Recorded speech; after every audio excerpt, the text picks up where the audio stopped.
ఆంధ్రప్రదేశ్ రాష్ట్ర ముఖ్యమంత్రి నారా చంద్రబాబు నాయుడు ఆదేశాలతో విజయవాడ నగరపాలక సంస్థ కమిషనర్ ధ్యానచంద్ర సూచనలతో వరద ప్రభావిత ప్రాంతాలలో సమస్యలను పరిష్కరించేందుకు ఏర్పాటు చేసిన కంట్రోల్ రూమ్ నుండి వచ్చిన అత్యవసర ఫిర్యాదును విజయవాడ నగరపాలక సంస్థ బృందం తక్షణమే చర్యలు తీసుకున్నారు.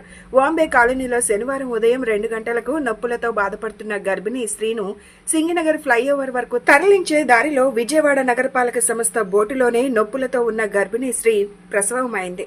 విజయవాడ నగరపాలక సంస్థ బయాలజిస్ట్ సూర్యకుమార్ వారి బృందం అజిత్ సింగ్ నగర్ ఫ్లైఓవర్ వద్దకు బోటును తీసుకొచ్చాక అంబులెన్స్ లో ప్రభుత్వ ఆసుపత్రికి తరలించారు. డాక్టర్లు తల్లి బిడ్డ క్షేమమని తెలిపారు.